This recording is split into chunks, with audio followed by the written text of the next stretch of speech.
성부와 성자와 성령의 이름으로 아멘. 예수님과 어머니 하나 되신 성심을 통해 신성하신 하느님 아버지의 피아세 나라에서 아버지께서 저희들에게 가르쳐 주길 원하시는 하느님의 뜻, 그 질서를 오늘부터 또 새롭게 학습하고자 합니다. 저희 안에 살아계시는 예수님과 어머니 말씀하시옵소서. 저희가 듣겠습니다.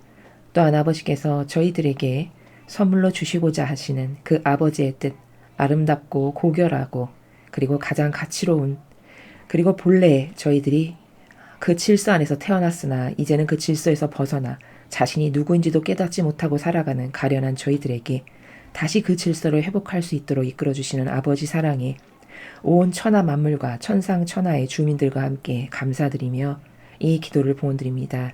아버지, 깨닫고 영안을 열어주시며 그리하여 피앗으로 살아갈 수 있는 은총으로 이 강의를 듣는 아버지께 속한 자녀들을 모두 축복하여 주시옵소서. 이 모든 기도 우리 주 예수 그리스도의 이름으로 기도드리나이다. 아멘. 성부와 성자와 성령의 이름으로 아멘. 안녕하십니까? 하느님의 뜻 성교의 피아수녀입니다. 오늘은 이제 제가 예전에 그 공지사항에서 말씀드린 바와 같이 천상의 책을 이제 저도 해설 강의를 하려고 합니다. 여러분이 아시다시피 천상의 책이 전권이 1권부터 36권으로 되어 있습니다. 굉장히 방대한 양의 내용입니다. 그런데 그 천상의 책은 사실 너무너무 중요한 말씀입니다. 왜냐하면은 지금 우리가 살아가는 이 시대에 아버지께서 특별히 주시고자 하시는 아버지의 자녀들에게 엄청난 은총이 그 안에 다 담겨져 있고, 사실은 아버지께서 우리들을 창조하실 때부터 그 아버지 뜻 안에서 살아가는 것을 원하셨고, 그 뜻 안에서 살면서 무수히 많은 하느님이 소유하고 계시는, 아버지가 가지고 계시는 수많은 은총과 보석과 풍요와 기타 등등을 자녀인 우리와 함께 공유하길 원하셨으나, 우리가 알다시피 아담과 하와의 원죄로부터 우리는 그 아버지가 가지고 계신 모든 풍요와 재산과 그 아름다움과 신적인 특질과 매력 등을 함께 공유할 수 있는 자격을 상실하게 됐죠. 그래서 마치 부모 없는 고아처럼, 자식처럼 이렇게 지금 수천 년이 지났는데 불과 한 100여 년 전부터 아버지께서는 다시 이제 이 마지막 시대를 맞이해서 새천년 왕국을 완성하셔야 되기 때문에 피앗을 가르쳐 주시고 하느님의 뜻이 무엇인지를 가르쳐 주심으로써 떨어져 나간 자녀들을 다시 회복시켜 주시기를 원하시는, 이것이 아버지의 의지이십니다. 그렇기 때문에 그 의지가 어떤 것인지를 깨닫고 발견하여 주시고자 하시는 사랑을 우리가 잘 받으려면 하느님의 뜻이 뭔지, 그 뜻은 한 단어로 요약하면 피앗인데 도대체 피앗이라는 게 어떤 정신세계며 어떤 아름다운 가치이고 질서인지 이런 것을 알아야 도전을 하고 올바르게 다시 버릴 것은 버리고 제자리로 돌아갈 수 있는 그런 것이 우리들에게 합당하게 되기 때문입니다. 어르신들이 이런 말씀하시죠. 모든 것은 다 때가 있다. 맞는 말씀입니다. 달구지나 마차 타고 다니던 시대에는 그 시대에 합당한, 그 시대에 주어지는 것이 있기 마련이고요. 지금은 비행기가 마하로 날아다니는 시대입니다. 그렇죠. 그러면 이렇게 발전된 시대에 당연히 영성도 눈부실 만한 발전이 이미 있었고, 아버지는 주시고 싶었으나 알아들을 수가 없었기 때문에 보류하고 올바른 반영을 할 때까지 기다리시다가 이제 루이사 피카레타라고 하는 한 영혼을 선택하셔서 그분을 통해서 우리들에게 전해주기를 원하시고, 그것을 깨닫고 발견하는 영혼은 도전해서 그 아버지의 나라에 다시 돌아오기를 바라시는, 이것이 이 마지막 시대에 하느님의 자녀들에게 아버지가 주시는 아주 소중한 보석과도 같고 보물과도 같은 그런 은총입니다. 근데 36권을 지금 크룩스 수녀님이 하고 있는데 그걸 다 감당하기에는 너무 양이 방대하고 오래 걸릴 것 같아서 저희가 내부 회의를 거쳐서, 물론 성경도 중요하지만 이 시대에 더 중요한 것은 천상의 책에서 아버지가 말씀하시는 이 수많은 은총들을 자녀들이 알아야 하고, 알아서 도전하고, 또 더 많은 사람에게 이게 전파돼서 더 많은 사람들이 그 가치를 깨닫고 발견하여 너도 나도 그것에 도전하기를 바라는, 하느님은 이걸 원하시고 예수님은 그것을 위해서 이 말씀을 루이사 피카레타에게 주신 겁니다. 그래서 그 아버지 의지에 올바른 자녀된 도리로서 합당하게 반영을 하려면 이것을 황급히 해야 되겠구나 라고 저희끼리 이제 회의를 거치고 결정을 해서 이제 나누어서 크룩스 수녀님은 1권부터 20권까지 전반부를 하시게 될 거고요. 저는 이제 오늘 20권을 할 건데 우리가 20권부터 36권까지 이렇게 전후반을 동시에 함으로써 조금 속도를 내어보려고 합니다. 그래서 이제 오늘 20권 1장을 우리가 드디어 하게 되었는데요. 이제 첫 시간이니까 오늘 천상의 책에 들어가기 앞서서 이 말씀을 하느님 아버지께서 우리들에게 주시고자 하시는 이 말씀을 올바르게 똑바로 알아들으려면 주의해야 될 사항이 있습니다. 그런 것에 대해서 여러분에게 먼저 말씀을 드리도록 하겠습니다. 먼저 첫 번째로 지금 여러분이 이제 오늘부터 당장 배우시게 될 천상의 책은 과거 성경 말씀을 이해하던 패턴이나 습관을 가지고 이 영적인 내용을 들으시면 이해하기가 어려우실 겁니다. 무슨 말이냐면 인간의 가장 큰 문제는 자기 주관을 가지고 있다는 거예요. 그렇죠? 그래서 제가 입에 마르고 닳도록 늘 말씀드렸던 건 자기 기호 정서 경향을 버리지 않으면 다시 회복될 수 없다. 우린 천상나라의 높은 곳에는 절대 못 간다. 제가 이런 말씀을 드렸죠. 왜냐하면 아담과 하와가 그 본인의 자아, 그 자아에서 발로된 기호 경향 정서 때문에 망한 거죠. 그렇죠? 그것 때문에 죄인이 되고 그것 때문에 쫓겨난 겁니다. 그렇기 때문에 그걸 버려야만 다시 그 자리로 돌아갈 수 있는, 회복할 수 있는 기회가 마련되는 것은 어찌 보면 지극히 당연한 사실이죠. 그렇기 때문에 자기 주관을 가진 사람은 반드시 천상의 책을 올바르게 이해할 수 없으므로 오늘 이 학습에 앞서서 주님, 사랑하는 아버지, 예수님과 어머니 저를 도와주십시오. 저는 제 주관을 다 버립니다. 제가 지금까지 갖고 있었던 살아오면서 가지게 된 습관과 경향과 기호와 정서 어디서 온지도 사실 모르는 거고 이게 옳은지 따져본 적도 없는데 갖게 된 무의식 중에 부지불식간에 갖게 된 것들이거든요. 그렇죠? 저게 옳은 거야. 좋은 거야. 이렇게 해서 내가 갖게 된 기호, 정서, 경향은 하나도 없습니다. 우리는. 부모로부터, 나의 환경으로부터, 어떤 내가 인간관계를 맺고 있는 다양한 학교, 회사, 기타 동료 등등 이들로부터 영향을 받으면서 형성된 것이지 그게 내가 옳은가, 좋은가, 진리인가, 근거가 있는가 이런 것을 따져보고 가진 게 아니거든요. 맞죠? 그러니까 이거는 아까워할 거 없이 과감히 버려야 되는 겁니다. 그래서 자기 주관을 가진 사람은 지금부터 말씀드리는 천상의 책을 올바르게 이해할 수 없으므로 아버지께 이런 봉헌을 드리고 기도를 하시고 학습하실 것을 권고드립니다. 왜냐하면 예전에 이 거짓교회에서 천상의 책을 막 비판하는 영상을 한동안 올렸었는데 그때 그분이 그 사제가 그런 말씀하셨어요. 천상의 책을 읽다 보면 중반부에 예수님하고 루이사 피카레타 간의 대화의 내용으로 이루어져 있는데 예수님께서 루이사 피카레타에게 어떤 사랑 표현을 하시거나 입맞춤을 주셨다, 하얀 액체를 내 입으로 넣으셨다 이런 표현들이 중간중간 등장해요. 근데 그것을 딱 접하는 순간 자기 주관으로 가득한 사람은 어떤 마귀가 사고방식 안에 역사하냐면 이거 이상한데? 뭐야? 불결한 관계야? 아니 예수님이 한나처럼 인간하고 저런 관계를 가지신다고? 이거 이상해, 가짜야. 이런 식으로 하면서 다 갖다 버리고 심지어 불태워버린 분도 제가 봤습니다. 그러면 이게 뭘까요?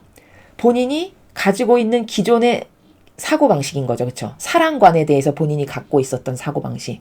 그 자연법에서 어디서 온지도 모르는 이상한 사고방식 하나를 여기 인메모리에 했던 게 반로가 되는 바람에 신적인 나라에 대해서 본인이 하나도 모르는데 그럼 본인을 믿지 말고 이 말씀이 주시고자 하시는 뉘앙스의 나라가 어떤 것인가 하고 겸손하고 정직한 마음으로 자기를 낮추고 제 것은 다 틀렸으니 제 사고방식을 깨끗하게 만들어주시고 예수님과 성모님의 사고방식으로 만들어주세요. 이런 겸손한 나라에서 들었어야 그게 은총이 되는 거거든요. 근데 많은 사람은 이거 불결해, 이상해, 여기 아주 이상한 사랑이 있네 이러면서 그것을 비난했던 적이 있었어요. 근데 여러분 생각해 보십시오. 인간이 사랑이 무엇인지에 대해서 아냐. 제가 누누이 말씀드리지만 인간은 사랑을 모릅니다. 신적인 사랑은 더더욱 모릅니다. 그런데 인간도 하느님의 모상을 닮아서 창조됐기 때문에 비슷한 사랑을 가지고 있긴 해요. 어디서 확인할 수 있냐? 자, 보세요. 자기가 본인이 자식을 낳았어요. 그러면 그 자식은 눈에 넣어도 아프지 않기 때문에 엄마들은 어떻게 하시냐면요. 이거 다 공감하실 텐데 깐난쟁이 아이가 태어나면요. 기저귀를 찰 수밖에 없잖아요. 아직 대소변을 못 가리니까. 그러면 기저귀를 찰 때 어머님들은 수시로 아기 건강 상태를 대소변을 보고 확인하거든요. 대변의 색깔 같은 것을 보고. 맞죠? 그러면 기저귀를 수시로 보시면서 황금똥을 넣었다. 예를 들어서 아기가. 그럼 아주 황금색으로 예쁘게 쌌네. 이러면서 막 궁뎅이를 두드리면서 그 자기 아이에게 궁뎅이에다 입맞춤도 하고 이렇게 하거든요. 맞습니까? 그렇죠. 그런데 여러분 생각해 보세요. 그건 본인의 자식이니까 더러운 것도 없이 그렇게 사랑이 들끓어 올라서 엉덩이에다가도 뽀뽀를 할 만큼인 거죠. 본인에게 하나도 이상하지 않죠. 그러나 제3자인 남에게 그 아기 엉덩이에게 뽀뽀하라고 그러면 선뜻합니까? 왠지 불결하고 더러워. 이런 생각이 더 앞서가겠죠. 그렇죠? 그러면 이건 뭘까요? 사랑을 이해하는 가치관이 똑같은 인간인데도 자기 거라고 하는 것에는 사랑이 들끓고 관대하기 때문에 너그럽고, 그렇지 않은 사람은 그 정도로 관대하거나 너그럽진 않은 요 차이가 부족한 인간 사이에도 존재하죠. 그쵸? 그러니까 제3자가 봤을 땐 다 그 엄마를 나는 저렇게까지 하고 싶진 않아. 이렇게 표현을 할 거라는 거예요. 그럼 이렇게 사랑이라는 것은 이 인간 세상 사회에도 누구는 되고 누구는 딱히 그렇게 하고 싶지 않은 차이가 존재하죠. 그럼 하다못해 인간 사회도 그런데 신적인 사랑 앞에서 감히 본인이 가지고 있는 그런 역겨운, 지금까지 어디서 온지도 모르고 갖게 된 기호정석 경향으로 오르네 그르네 하는 것은 맞나요? 그렇지 않죠.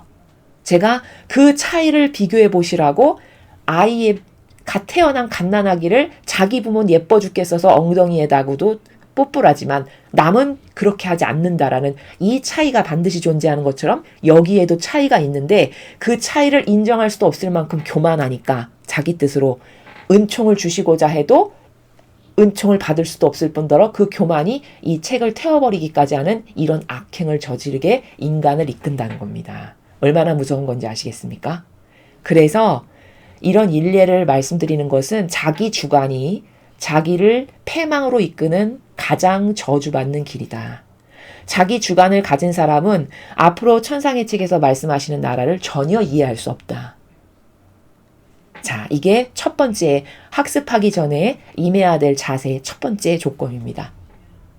그 다음 두 번째, 앞으로 천상의 책을 여러분이 학습하실 때 가져야 될 중요한 자세 두 번째는 단정하는 사람이 있죠. 이것도 교만에서 발로된 거죠. 무엇을 단정하는 거? 이건 이런 거야. 저건 저런 거 아니야? 이건 이래야 되는 거 아니야? 이렇게 단정하는 사람 역시 천상의 책을 올바르게 이해할 수 없다라는 겁니다. 왜냐? 앞에 것과 비슷한 이유죠. 그 단정하는 사람은 경솔하기까지 하고 교만하기까지 해요.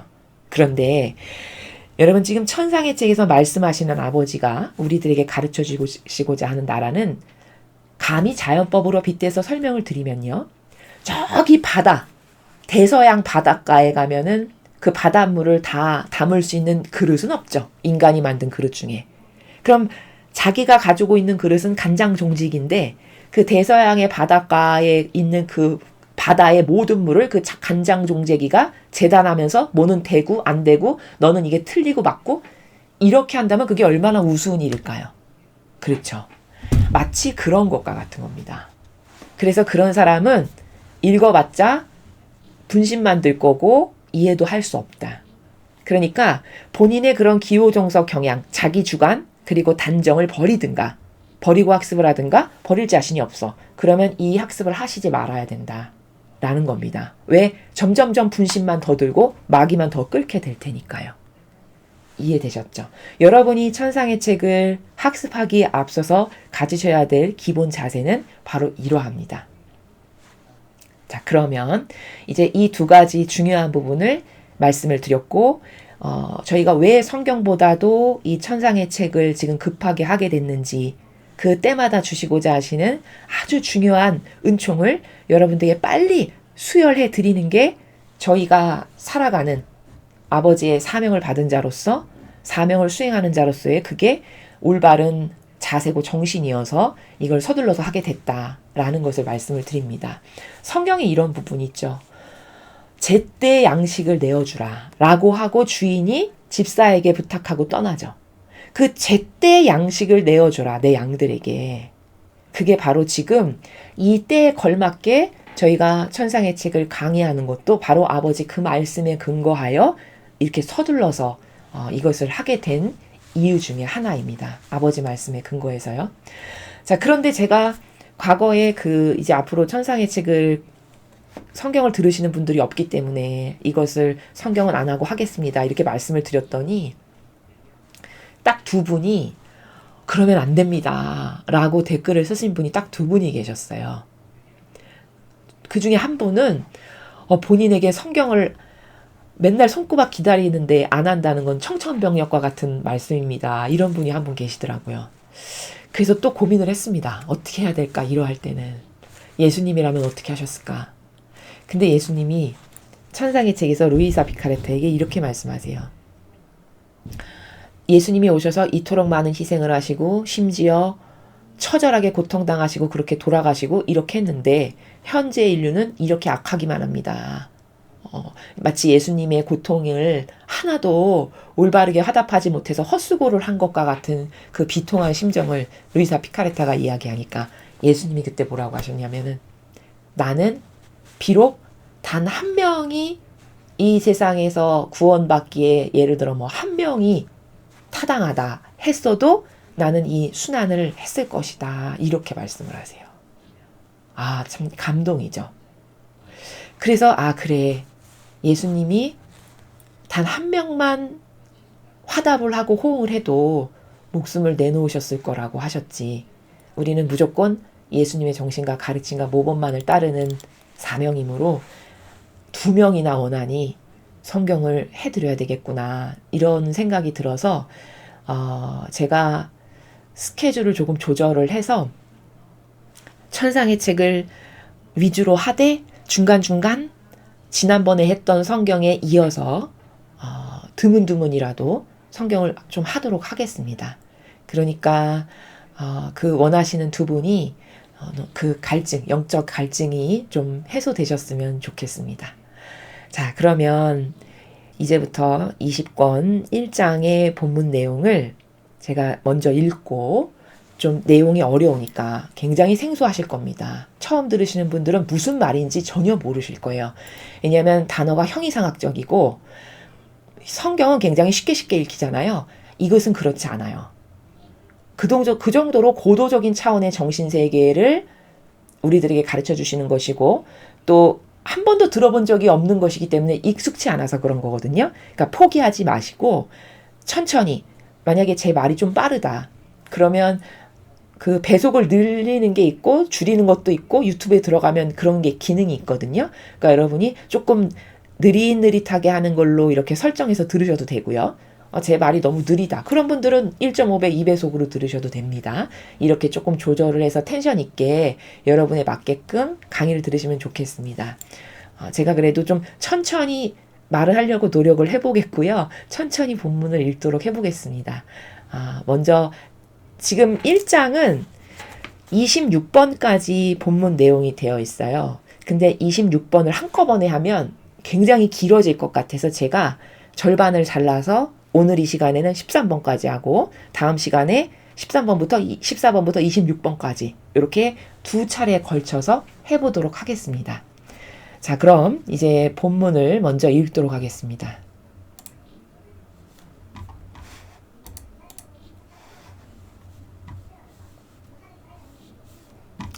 천상의 책 20권 1장.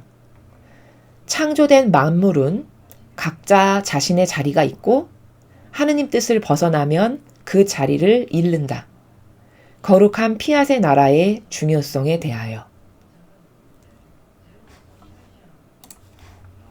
저의 예수님, 주님의 거룩한 뜻에 호소하며 간구하오니 부디 오시어 사람들이 주님의 뜻을 이해할 수 있도록 더없이 깊은 감명과 감동을 주기에 적합한 낱말과 용어로 친히 이 글을 써주십시오.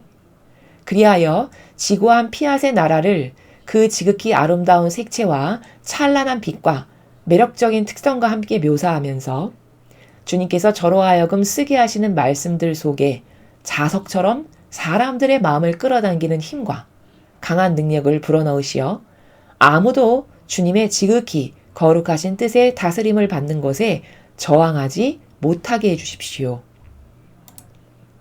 그리고 저의 엄마, 지고한 피앗의 존귀한 여왕이신 엄마께서도 저를 홀로 버려두지 마시고 오셔서 제 손을 잡고 이끌어 주시며 어머니 성심의 불꽃을 저에게 주십시오.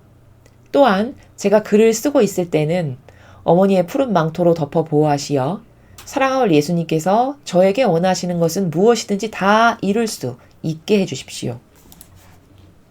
지고하신 의지에 완전히 휩싸여 있는 느낌이었다.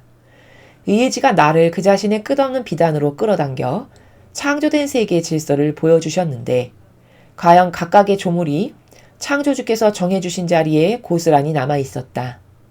나의 정신은 이리저리 둘러보면서 온 창조계의 질서와 조화와 웅장함과 아름다움에 매료되고 있었다. 그러자 다정하신 예수님께서 나와 같이 계시다가 이렇게 말씀하셨다. 딸아, 우리 성삼위의 창조적인 손길에서 나온 모든 조물에게는 각기 고유한 자리와 임무가 정해져 있었다. 그러니 그들 모두가 제자리에 남아있으면서 그들을 지배하는 영원한 피앗이 그들을 보존하며 새 생명을 주는 것을 끊임없이 찬미하고 있는 것이다. 그들을 언제나 아름답고 온전하고 새롭게 보존하는 것이 바로 그들 안에서 지배하는 지고한 피앗의 활동이다. 사람에게도 각기 고유한 자리와 만물을 지배하는 왕으로서의 임무가 정해져 있었다.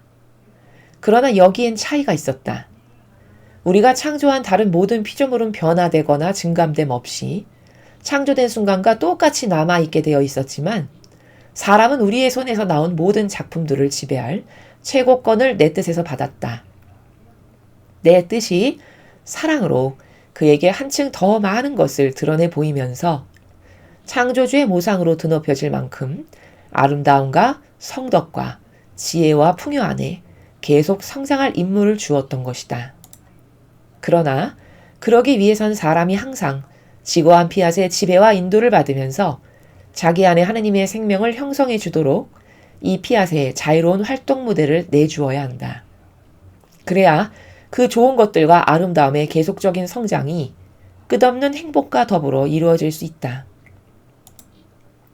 사실 내 뜻이 지배하지 않는 곳에는 성장도 아름다움도 행복도 질서도 조화도 없다. 내 뜻은 창조사업 전체 근원이고 주제자이며 시작이므로 이 뜻이 다스리는 곳은 어디든지 그 자신의 작품을 빚어내었을 때와 똑같은 아름다움을 보존할 능력이 있다. 하지만 내 뜻이 없는 곳에는 우리 손에서 나온 작품을 보존하는 데 필요한 내 뜻의 생생한 기운의 소통이 없다. 그러니 보아라. 사람이 내 뜻을 등지고 떠난 것이 얼마나 큰 불행이었는지를. 만물은 가장 작은 것까지도 저마다의 자리를 가지고 있다.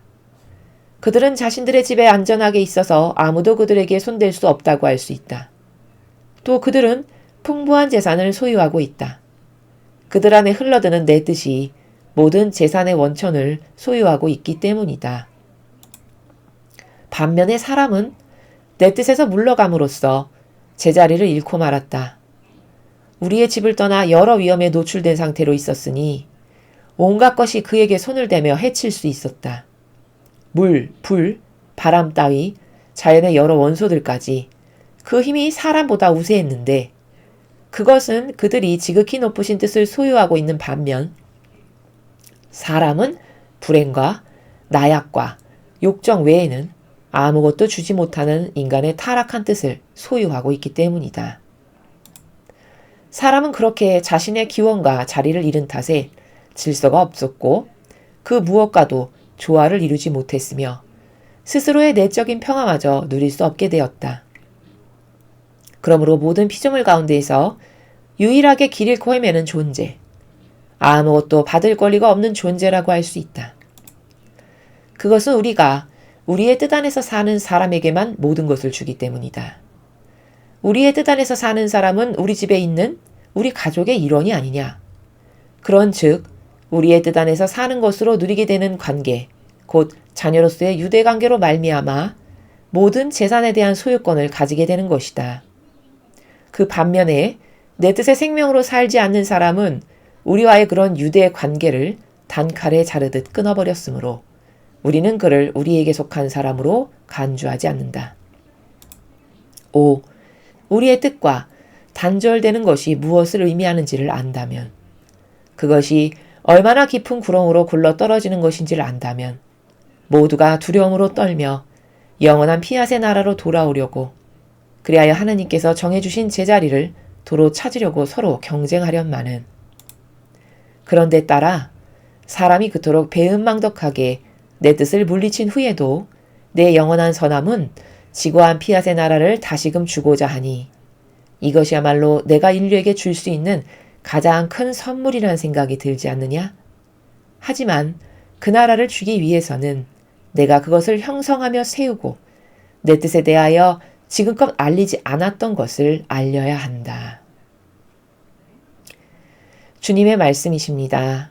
사랑할 예수님, 감사합니다.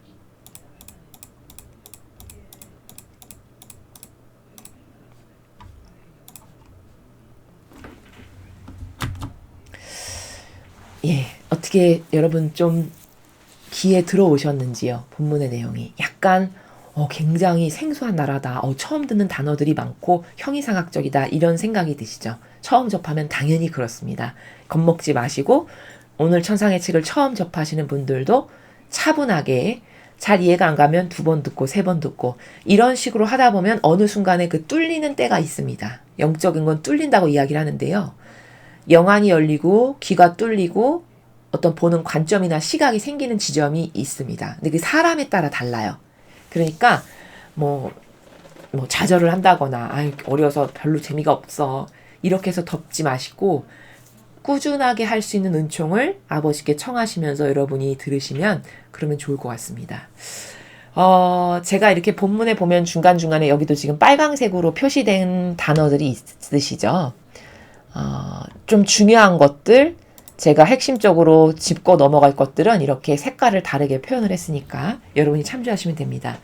그리고 전반부에 제가 혹시 또 이게 지금 빠뜨린 게 갑자기 생각이 나서 말씀드리면, 이런 궁금증도 있으실 것 같아서, 이제 1권 듣는데 갑자기 붕 떠서 20권을 들으면은 이게 이해가 될까? 이런 의문이 있으실 수도 있으시잖아요. 예를 들어서 드라마라고 치면은 드라마를 1부부터 14부까지 방영하는데 갑자기 7부를 보면 이해가 전혀 안 되잖아요. 전반부를 다 봐야지만 후속이 이해가 되는 구조로 돼 있잖아요. 근데 천상의 책은 물론 앞 단계를 차근차근히 들으면 확실히 도움이 되는 거는 맞아요. 근데 그렇다고 해서 마치 드라마 시리즈처럼 1부를 못 보면 2부가 이해가 안 되고 2부를 안 보면 3부가 이해가 안 되고 이렇게 그런 유기적 관계는 아니에요. 전체적으로 유기적 관계에 있는 거는 맞지만 앞에 거를 반드시 들어야만 뒤에 게 반드시 이해된다? 그렇게 얽매여 있는 구조는 아니라는 겁니다. 그래서 저희가 지금 이렇게 중간부터 끊어가지고 지금 하는 거거든요. 그러니까 그런 마음의 부담감도 다 내려놓으시고 마치 그런 거 있죠.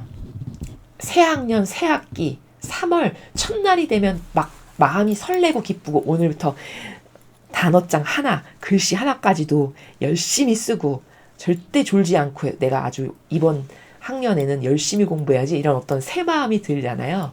그런 마음가짐으로 여러분이 아버지가 주시는 소중한 말씀을 대하시면 좋겠습니다. 자, 그러면 20권 1장에 지금 여기 앞에 나온 요게 제목이거든요. 천상의 책 20권 1장의 요 부분이 제목입니다. 제목은 무지무지 중요합니다. 왜냐? 제목에 함축적으로 원리와 관점이 집약되어 있기 때문에 그렇습니다. 그래서 제목을 반드시 이해하고 넘어가는 게 중요하고요. 그럼 여기서 오늘 말씀하시고자 하시는 게 이런 겁니다라고 지금 여기 요약돼 있는 거나 마찬가지인데, 창조된 만물은 각자 자신의 자리가 있고, 여기까지 이해되시죠? 그리고 맞죠? 여러분, 나무를 한번 심어 놓잖아요? 그 자리에서 움직입니까? 안 움직입니다. 그 보잘것없는 작은 들꽃 하나도 그 땅에 주인이 심어 놓죠. 그럼 그 자리에서 움직입니까? 죽는 그날까지 안 움직입니다. 각자 자신의 자리가 있는 게 맞죠. 자, 근데 여기서 창조라는 글자에 제가 여기 하이라이트를 한 거는 왜 하이라이트를 했냐? 여기서 말씀하시는 창조는 우리가 익히 알고 있는 그 창조, 하느님이 우주 만물을 만드셨다라고 하는 그 창조도 맞지만, 본질적으로 이 창조라는 단어가 가지고 있는 함축적인 근원적인 거는 기원을 뜻해요. 기원. 그렇죠? 기원이 어디서 나왔느냐라는 거예요. 창조라는 건 기원. 당연히 하느님 아버지에게서부터 나왔다. 그 하느님 아버지는 만물을 만드실 때 다 질서정연한 각자의 자리를 설정하셨다라는 겁니다. 하느님 뜻을 벗어나면 그 자리를 잃는다. 그렇죠. 자, 이 문장을 정리하면 즉 이런 말이죠. 그러므로 아버지의 계획을 벗어나면 질이 떨어진다라는 거예요. 맞나요? 자, 나무를 저기 산에다가 가장 좋은 아주 비옥한 토양에다가 심어놨어요. 근데 나무가 살다가 여기 10년 사니까 너무 지겨워. 맨날 똑같은데 가만히 박혀가지고 내 맘대로 아무것도 못하고 못 살겠어. 그래서 훅 뽑아가지고 바닷가에 가가지고 바닷물 속에 자기가 들어갔어요. 그럼 사나요? 죽죠. 인간이 딱 그런 꼴이라는 거예요. 아주 간단하게 설명하면. 맞죠? 들꽃을 가장 들꽃이 잘 자랄 만한, 그리고 나무와 조화롭게 아주 아름답게 이 배경의 한 부분을 차지할 수 있는 그런 공간에다가 딱 심어놨는데, 들꽃이 나는 왜 맨날 여기 있어야 돼? 그리고 사람들이 맨날 여기다 심으니까 밟고 지나가잖아. 나도 좀 좋은 자리에 심기고 싶어. 그래서 어디 딱딱한 저기 바위 밑으로, 그런 이상한 좋지도 않은 토양 밑으로 본인이 스스로 가서 거기에 뿌리를 내린다 해보죠. 뿌리가 잘 내릴까요? 얼마 못 가서 죽겠죠. 그게 뭐예요? 자기 자리를 벗어난 거예요. 그럼으로써 불행을, 죽음을 본인이 초래하고 있죠. 그렇죠? 인간만 딱 이 함정에 걸려있는 존재다라는 겁니다. 온 우주 만물은 아무도 그런 것이 없는데. 맞죠? 그 말씀을 지금 첫 번째 문장에서 하시는 거예요. 그래서 그 아버지가 어련히 그 창조주께서 가장 좋은 곳, 그리고 가장 아름다운 질서로 너는 여기서 이렇게 이런 것을 누리면서 살아라라고 다 정해주셨는데, 그것을 자기 멋대로 자아가 반로해서 그 병든 기호종속 경향으로 내 멋대로 하고 싶은 대로 하겠다라고 해서 다 자리를 지금 이탈된 한 상태죠, 인간은. 그래서 그 아버지의 계획을 벗어나면 인간은 질이 떨어진다. 그래서 요즘 세상의 모든 사람들은 사고방식의 질이 떨어지죠. 원래는 이렇게 질 떨어지는 인간으로 만드신 게 아니에요. 하느님의 모상을 본땄다는 게 무슨 말인지를 잘 이해해야 돼요. 그 정도로 고결하고 아름답고 고상한 품격과 가치를 지닌 존재로 하느님은 우리를 창조하셨다는 거거든요. 자녀인데 얼마나 심혈을 기울여서 창조하셨겠습니까? 여러분, 그 일개 죄악에 부족한 부모도 자기 자식 태어나면 그냥 이쁘다고 궁뎅이 두드리면서 똥 싸고 오줌 싸는 궁뎅이에 뽀뽀하고 이러면서 기르죠.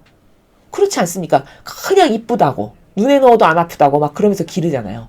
그럼 하느님은 어떠실까요? 말할 것도 없겠죠.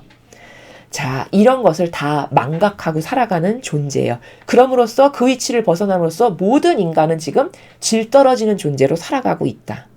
그 다음 두 번째, 하느님의 뜻을 벗어나면 그 자리를 잃는다라고 하는 저 문장 안에 담겨져 있는 본질적 의미 두 번째는 눈먼 소경이 된다는 거예요. 그렇죠. 우리가 아담과 하와가 그 자아가 반로돼서 죄를 짓지 않았으면요, 우린 어느 정도로 훌륭한 피조물이었냐면 하느님과 자유자재로 소통하고 대화가 되는 존재예요. 그 다음에 만드신 피조물 중에 유일하게 말을 준 존재가 인간이라고 하셨거든요. 맞습니까? 그렇죠. 다른 모든 피조물은 말을 못하잖아요. 그렇죠. 말은 오로지 인간만 해요. 근데 왜 그렇게 말을 할 수 있는 존재로 만드셨냐? 아버지하고 소통하고 살게 하기 위해서예요. 그럼 얼마나 고결한 존재입니까? 신과 소통을 한다는데. 근데 신과 소통은커녕 하나님이 누군지 궁금하지도 않죠. 요즘 사람들은. 그럼 나랑 무슨 상관인데? 내가 먹고 사는 거에 무슨 지장이 있나? 아무 관심이 없어요. 그 정도로 질이 떨어진 수준이 된 거고 자기 부모가 누군지도 아예 관심이 없는. 그럼으로써 자기를 창조하신 분의 그 위대하신 수많은 아름다운 아버지가 가지고 계신 풍요라든가 가치라든가 매력이라든가 이런 것하고는 이제 아예 분리가 돼버려가지고 그냥 저열한 동물처럼 살아가는, 그래서 눈먼 소경이 된 이런 수준이죠. 이제 그것을 말씀하시는 거고요. 그래서 우리는 이렇게 아버지가 주신 원래의 질서와 자리가 있는데 그걸 벗어나서 지금 살아감으로써 아버지하고는 관련 없는 무관한 존재로 살아가고 있다라는 거.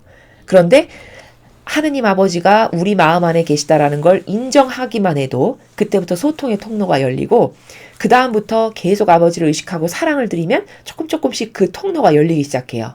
그런데 자신 안에 계신 그런 아버지를 인정하는 것만큼 하느님은 우리들에게 영향을 끼치실 수 있다라는 점이에요. 이거 굉장히 중요한 겁니다.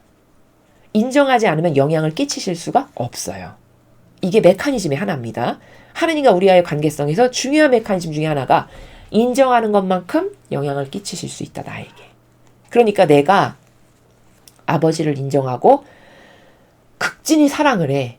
그러면 그 임계질량만큼 나랑 소통도 할 수 있고 대화도 하실 수 있고 나에게 영향력도 끼치실 수 있어서 내가 이상한 것에 빠지지 않도록 보호도 가능하신 이런 차원의 관계성을 우리 인간과 하느님은 가지고 있다라는 거예요. 그래서 여기 또 그 자리를 잃는다라는 거는 하느님 뜻을 벗어나면 지금 이런 손실 가운데 우리가 살아가고 있다라고 제가 설명을 했는데, 그럼 사람은 또 근시안적이고 눈에 보이는 형상에 지배받으니까 이런 의문이 있을 수 있어요. 나 하느님 모르고 살아도 밥만 잘 먹고 돈만 잘 벌고 저기 저 사람은 저렇게 악인으로 살아도 나보다 훨씬 잘 살고 떵떵거리면서 돈만 많이 벌던데, 이런 생각 얼마든지 할 수 있습니다. 실제로 저는 그런 질문도 많이 받아봤어요. 나는 그렇게 독재자로 못 됐는데도 떵떵거리면서 왕처럼 살아가는데 하느님이 계시긴 한 거예요? 그런 사람을 벌 줘야 되는 거 아니에요? 이런 질문하시는 분들도 의외로 많아요. 근데 그거는 여러 가지 이유가 있는데 다중적이기 때문에 하나로 단정해서 절대로 말할 수 없는 차원이긴 한데, 그런 여러 가지 다중적 차원 중에 하나를 제가 말씀드리면, 지금 그 생명은 어떤 상태냐? 목숨이 붙어 있으니까 사람으로 살았다라고 보여지죠. 근데 그거는 아름다운 꽃을 딱 잘라서 화병에 꽂아놓은 꽃과 같은 수준이에요. 지금 그 영혼은. 그럼 여러분, 꽃이 잘라가지고 화병에 담아놓으면 며칠 가나요? 아마 일주일도 못 갈걸요? 그렇죠. 길어야 일주일? 여름은 일주일도 못 가겠죠.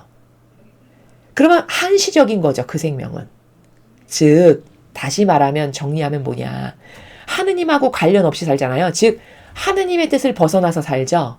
그러면 지금 생명도 붙어 있고 밥도 잘 먹고 돈도 잘 벌고 떵떵거리면서 부자로 잘 사는 것 같이 내 눈엔 보이지만 그 영혼은 사실은 살아있을 때 죽은 것과 같은 거다. 잘라서 화병에 꽂아놓은 꽃과 같다. 왜? 하느님하고 아무 상관없이 살아가기 때문에 지금 당장은 좋아 보이고 생명이 붙어 있다라고 생각할지 모르겠으나 영원성에 관련된 것은 아무것도 없다. 이게 답이라는 겁니다. 그 다음 두 번째 제목, 거룩한 피아세 나라의 중요성에 대하여. 자, 우리가 이 20권 이후부터는 굉장히 중요해서 강조해서 반복적으로 빈번하게 등장하는 단어가 피앗이에요. 앞으로 계속 피앗이라는 단어를 여러분이 보실 건데, 사실 이 피앗이라는 단어는 범주가 너무 넓어서 그냥 단순히 한두 개의 단어로 설명할 수 있는 그런 차원의 나라가 아니에요.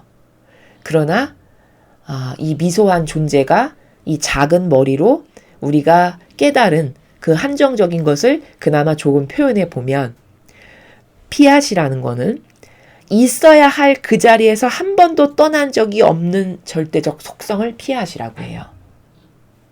그러니까 처음에 창세기에 보면 빛아 생겨라. 그럼 빛이 딱 생긴 다음에, 즉 태양이 딱 생겼어요.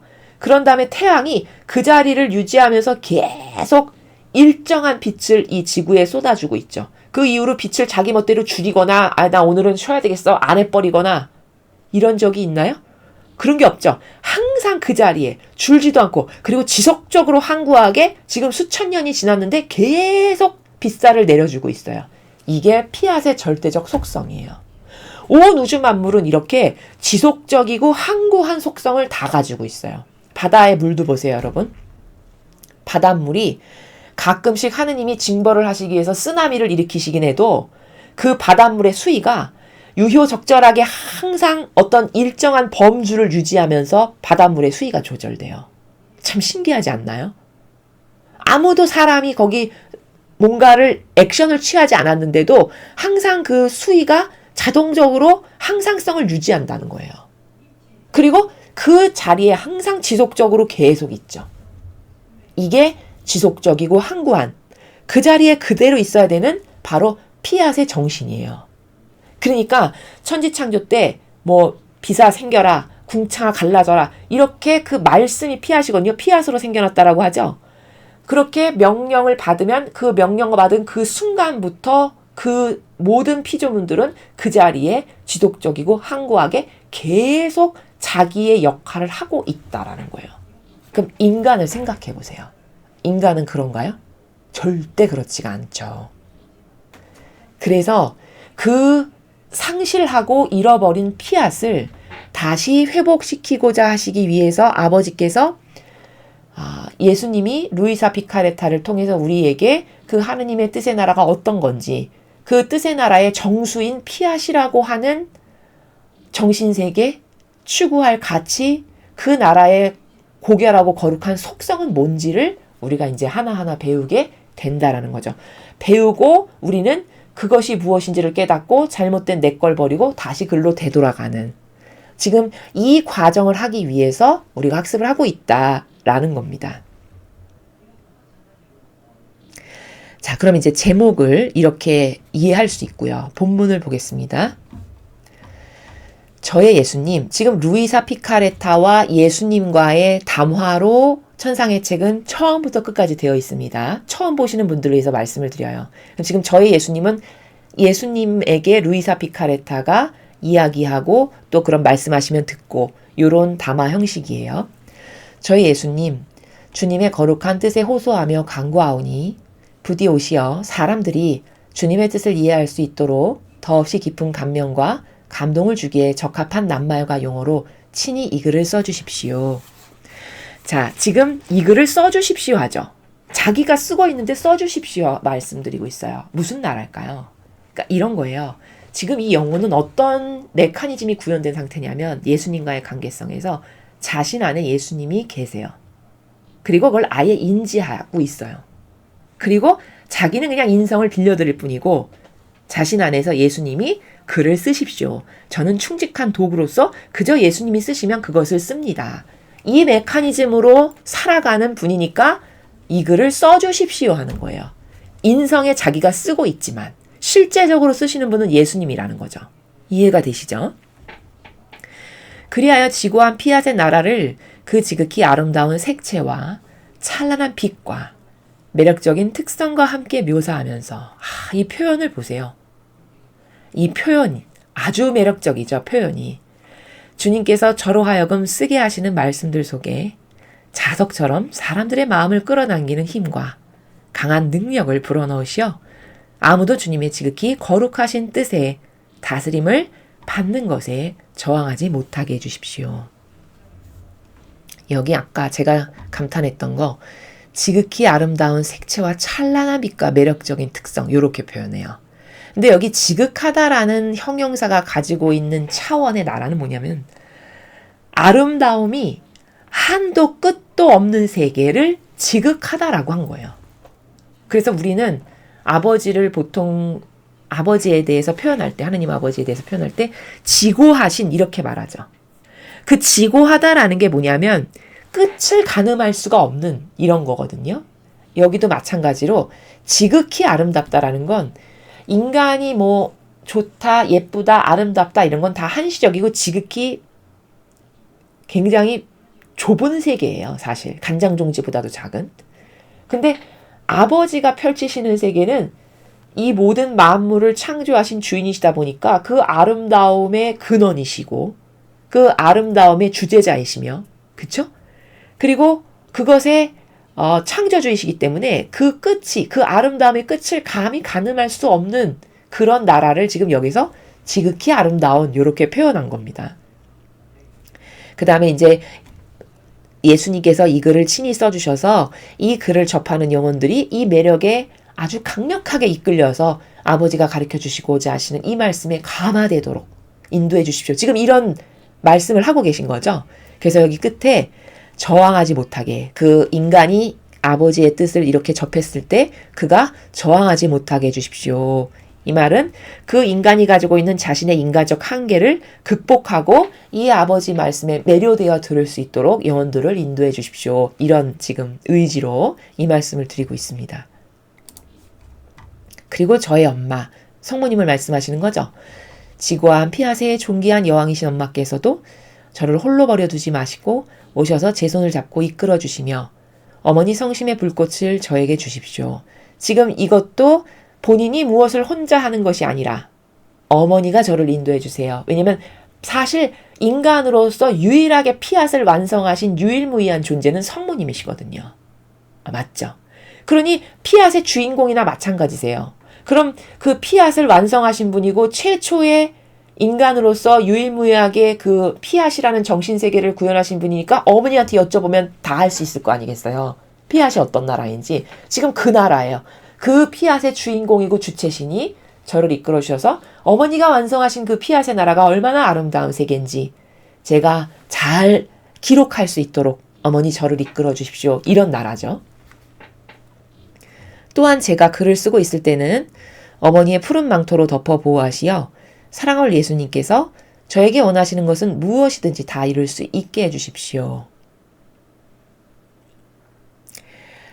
본인이 이제 예수님이 말씀하시는 바를 받아 적을 때 어머니의 망토, 그 푸른 망토로 자기를 덮어주시고 보호해 주셔서 어머니의 푸른 망토로 보호하시면 마귀가 감히 끼어들지도 못하고 거기 다가오지도 못하겠죠. 그럼으로써 예수님께서 저에게 원하시는 것은, 예수님께서 이런 것을 기록할 수 있게끔 그 의지를 가지고 계신 것은 무엇이든지 제가 하나도 오차없이 잘 기록할 수 있게끔 저를 도와주시고 보호해 주세요 어머니, 이런 의지를 지금 여기 후반부에 표현하고 있는 거죠. 그래서 2절은 지금 루이사 피카레타가 자녀답게, 자식답게, 아버지께, 예수님께, 그리고 어머니께 아름다운 자녀다운 사랑을 이렇게 의탁하고 있잖아요 지금. 그쵸? 인간은 엉덩이에 뿔나서 의탁을 안 하죠. 그러니까 인간은 어느 정도로 교만과 자만이 아예 드높은 존재냐면 고등학생만 돼도 부모님이 잔소리하는 거 싫어하죠. 요새는 초등학생도 싫어한다 그러더라고요. 얼마나 세대가 악으로 가득한지. 그건 뭐예요? 벌써 그 어린 나이에부터도 부모 말에 순종하는 게 싫은 거예요. 그쵸? 그 정도로 지금 이 2절의 나라하고는 완전 다르죠. 그쵸? 정신세계를 비교해 보시라는 거죠, 여러분. 지금 끊임없이 의탁하고 저를 도와주세요. 저를 내어 맡깁니다. 제가 그 예수님이 의지대로 잘 쓸 수 있게 어머니 저를 보호하세요. 끊임없이 자기를 내어드리고 의탁하죠. 인간에게 이런 속성이 있냐라는 거죠. 벌써 조금 머리만 커져도 자기 부모 소나기와 그늘에서 벗어나려고 그토록 반항을 떨고 그런 어떤 꼴불견적인 그런 자기의 주관적인 걸 갖잖아요. 그렇죠? 이러면은 이 정신세계 하나님의 뜻에 피앗을 완성하는 건 불가능해요. 그걸 버리지 않고는. 이해되시죠? 그러니까 우리는 지금부터 제가 설명하는 이 피앗의 나라를 완성하려면요. 뼈를 깎는 노력을 해야 됩니다. 이 인간이란 존재는. 존재 자체가 이미 타락한 그 순간부터 반항적인 기질, 순종하기 싫어하고 내 것을 끊임없이 추구하는 이게 아예 내재적으로 있거든요. 인간 안에. 그렇기 때문에 그것을 뽑아버리지 않는 한 지금 루이사 피카레타가 반영하는 이런 나라는 언감생심 갈 수가 없어요. 그래서 제가 서두에 말씀드렸죠. 자기 주관, 뭐 단정하는 사람, 이런 사람은 앞으로 이걸 이해할 수도 없을 뿐더러 배워봤자 그걸 자기 걸로 구현할 수도 없을 것이니까 차라리 안 들으시는 게 낫다. 그러나 나는 내 인간적 의지가 진짜 막이고 이걸 완전히 버려서 나는 반드시 피앗을 완성할 거야. 나는 하느님의 뜻 안에서 사는 걸 반드시 완성할 거야. 이런 확고한 의지가 있으신 분은 열심히 들으시면 다 뚫리고 다 열리게 아버지께서 도와주신다. 왜? 아버지는 마음의 의지만을 보시니까요. 자, 이런 겁니다. 지고하신 의지에 완전히 휩싸여 있는 느낌이었다. 자, 여기 제가 의지라는 거에 표시를 했는데 지고하신 의지? 누구의 지고하신 의지예요? 예수님의 지고하신 의지죠. 근데 그 예수님의 지고하신 의지에 자기가 완전히 휩싸여 있는 느낌이었다고 지금 이 표현을 하고 있어요. 그럼 이게 어떤 세계냐면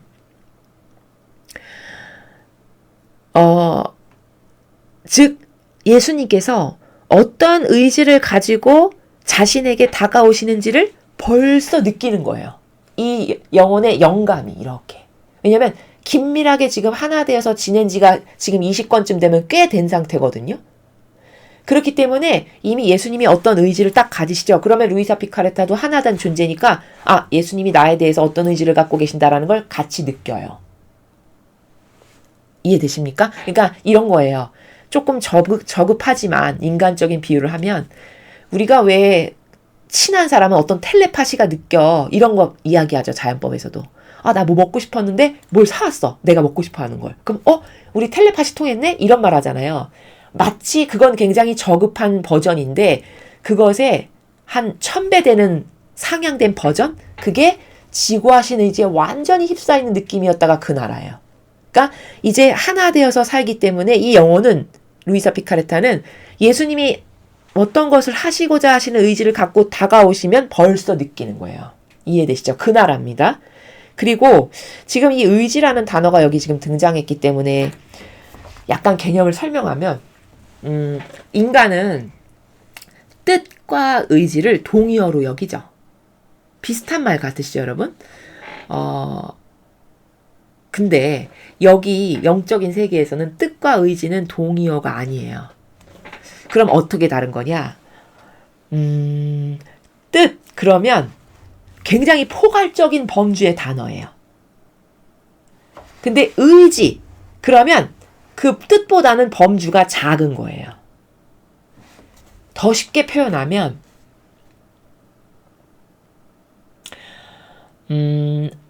예를 들어서 누가 도둑질을 했어. 그러면 그 도둑질한 사람은 의지를 가지고 도둑질을 하죠. 뜻을 가지고 도둑질했다고는 말 안 해요. 그러나 도둑질할 의지가 있었어. 이렇게는 말을 해요. 그러면 그게 굉장히 함축적이고 집약적인 거죠. 그렇죠? 이런 차이가 존재한다는 거예요. 뜻하고 의지는. 즉 아버지를 이제 자연법에 빗대서 설명하긴 좀 그렇지만 그러면 하느님의 뜻으로 설명을 해보죠. 하느님의 뜻 그러면 이 온 우주 만물이 다 하느님의 뜻이에요.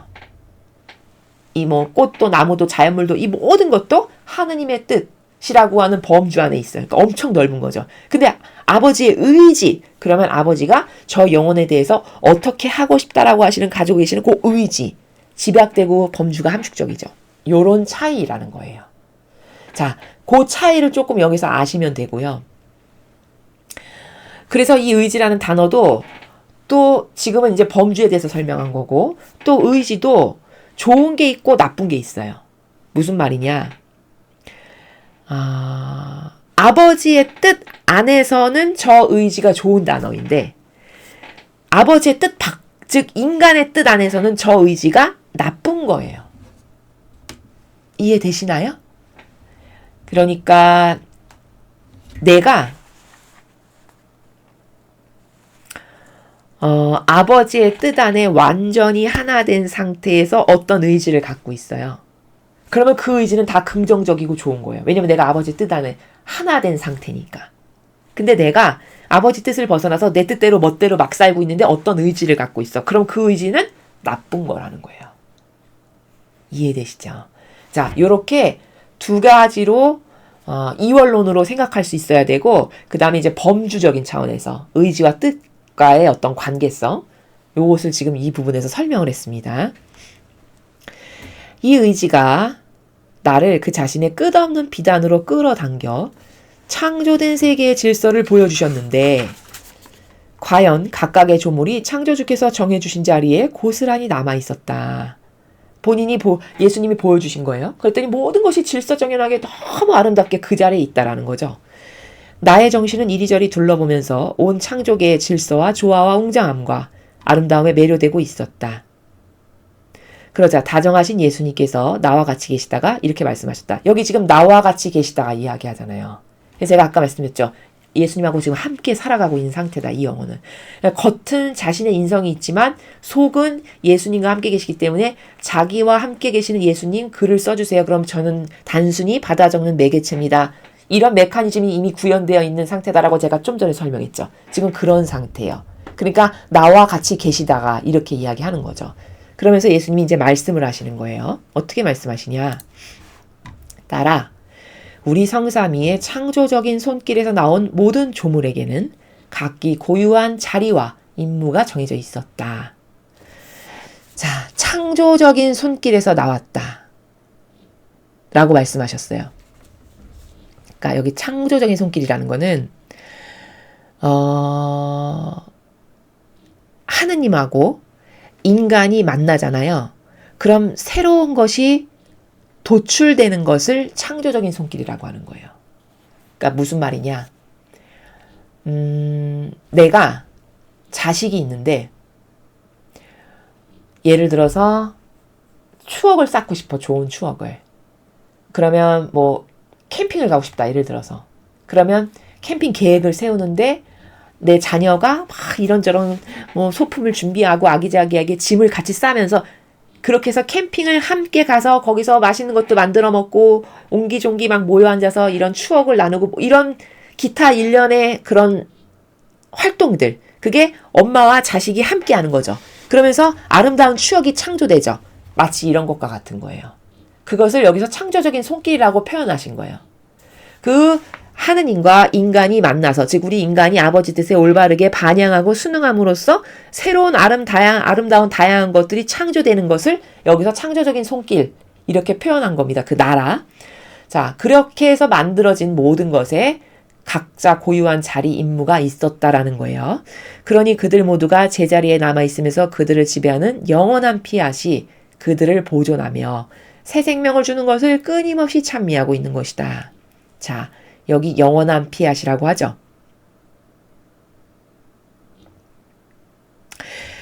그러면 피앗은 피앗이신데 영원한 피앗이라고 그랬어요. 그럼 왜 영원한 피앗이라고 말씀하신 거냐?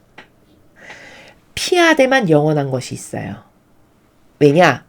지속적이기 때문이고, 그리고 지속적이고 항구한 건 사실 같은 말이죠.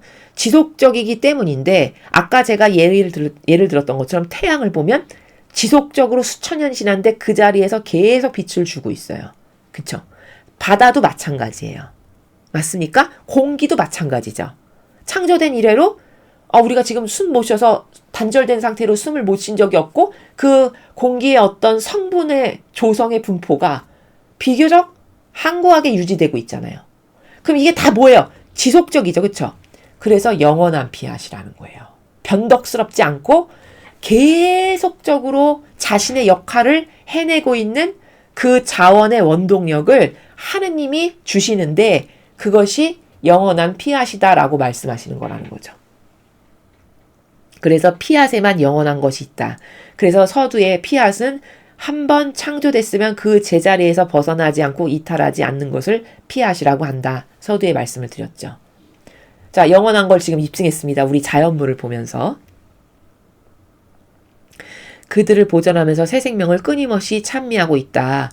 그들은 언제나 아름답고 온전하고 새롭게 보존하는 것이 바로 그들 안에서 지배하는 지고한 피앗의 활동이다. 자, 이 영원한 피앗, 지고한 피앗. 끊임없이 하느님께서 그 태양이 그 빛을 발할 수 있게끔 생명력을 주시고 그리고 그 태양은 그 자리에서 지속적으로 자신의 임무를 수행함으로써 아버지가 주시는 그 생명력을 원동력으로 하여 끊임없이 같은 일을 반복적으로 할 수 있는 이것을 바로 피앗인데 그것이 영원성이 있고 지고한 피앗의 활동이다라고 지금 정의를 내려주고 있는 거죠.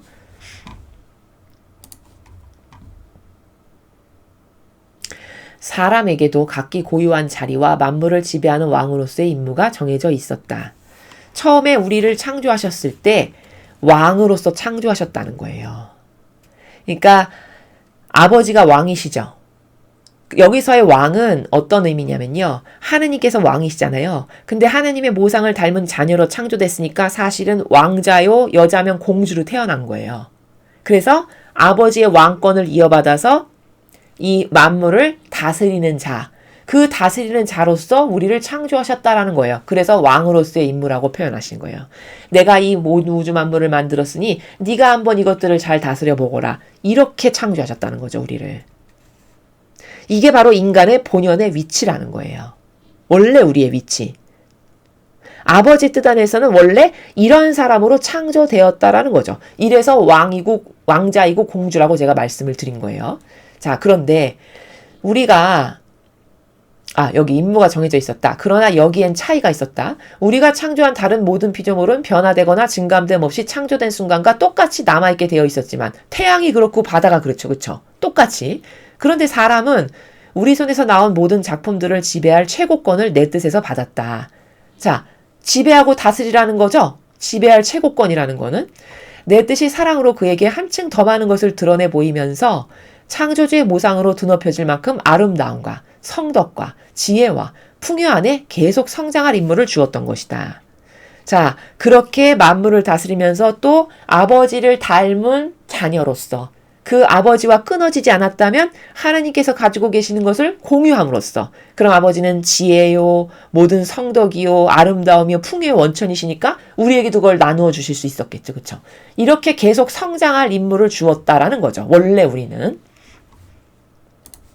그러나 그러기 위해서는 사람이 항상 지고한 피앗의 지배와 인도를 받으면서 자기 안에 하느님의 생명을 형성해 주도록 이 피앗의 자유로운 활동 모델을 내주어야 한다. 자, 근데 그렇게 왕자요 공주로서 살고 이 우주 만물을 다스리면서 또 하느님과 아버지가 가지고 계신 모든 풍요며 뭐 부묘 이런 것들을 공유할 수 있으려면은 어떠했어야 됐냐 우리가 피앗의 지배와 인도를 계속 받았어야 했다라는 거죠.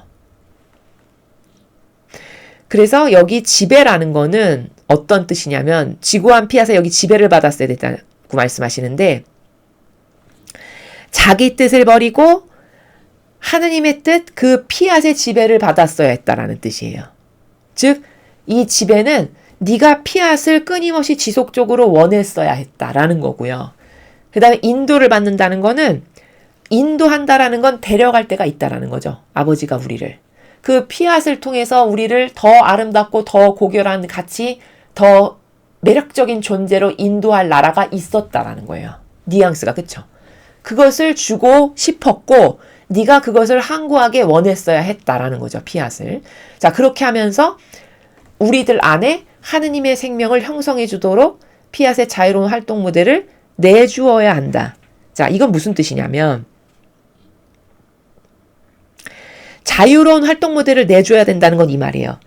내 마음 안에서 그 하느님께서 자유롭게 활동하시면서 나를 인도도 하시고 지배도 하실 수 있도록 내가 나를 내어드렸어야 된다라는 뜻입니다. 이해되시죠? 그렇게 자유로운 활동 모델을 내 자유의지가 아버지, 저는 저를 아버지께 내어드립니다. 그러니까 저에게 끊임없는 피앗을, 지고한 피앗을 주시고 그 피앗을 통해서 저를 지배하시고 인도해 주세요. 이렇게 반영을 했었어야 된다는 거죠. 그럼 하느님은 끊임없이 많은 아름다운 것들을 우리가 공유할 수 있게 더 발전적인 것이 될 수 있게 더 고결하고 더 아름다운 가치를 추구할 수 있게 이렇게 인도하고 성장시키셨을 거라는 거를 지금 여기 말씀하시는 거예요. 전반부에서. 자, 그렇게 내주어야 한다. 그래야 그 좋은 것들과 아름다움의 계속적인 성장이 끝없는 행복과 더불어 이루어질 수 있다. 자, 그렇게 네가 내어놓았다면 너를 나에게 맡겼다면 내가 너를 지배하고 피앗을 통해서 인도함으로써 더 좋은 것과 더 아름다운 거를 끊임없이 성장하게 해가지고 네가 더 지고하고 고결하고 나를 닮은, 왜냐면 하느님을 닮은 모상이었으니까 그 존재로서 너와 함께 내가 행복하고 더불어 공유하고 나누면서 이렇게 데려갈 곳이 있었다라고 지금 말씀하시는 거다라는 겁니다. 그런데 문제는 이 6절과 같은 것을 주고 싶었는데 문제는 뭐냐면 너희가 피앗을 받아들여야만 줄 수 있는 거다라는 겁니다. 근데 안타깝게도 우리가 그 피앗을 발로 걷어차고 나온 거잖아요. 하와가. 그쵸? 아, 이거 싫어. 이러면서 나온 거죠. 결과론적으로. 이제 그 나라를 설명하시는 거고요. 사실 내 뜻이 지배하지 않는 곳에는 성장도 아름다움도 행복도 질서도 조화도 없다. 사람은 이걸 잘 이해 못할 거예요. 성장, 아름다움, 행복, 질서, 조화 이런 게 하느님이 지배하시지 않으면 아버지 뜻이 없으면 이런 것하고 무관한 존재가 된다라고 지금 말씀하시는 건데 사람은 이런 착각이 있어요. 아우 그렇게 한 자리에만 계속 그냥 가만히 있어가지고 답답해서 어떻게 살아. 복장이 터져서 어떻게 살아. 아마 이런 생각을 하는 사람이 대부분일 거예요. 즉 본인이 그런 아버지의 지구하신 뜻에서 이탈돼서 지금 살아가는 그거를 인간은 자유라고 생각해요. 이제 그게 오래됐기 때문에 고착화된 거죠. 그렇게 막 사는 게. 그러니까 왜 제가 많은 다양한 비유를 이미 예전에 들었지만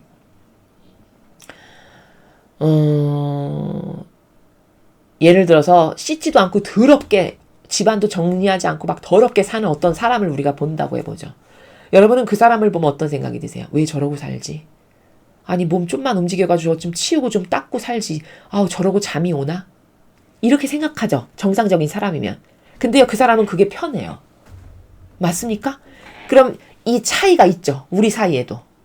그렇게 안 치우고 더럽게 사는 게 편안한 사람이 있는가 하면 그렇게 안 치우고 더럽게 사는 걸 도저히 못 참아서 내가 힘들어도 몸을 움직여가지고 치우고 깨끗하게 깔끔하게 한 다음에 거기 방바닥에 들어 누웠을 때 아 편하다 깨끗하다 좋다 이렇게 생각하는 사람이 있잖아요.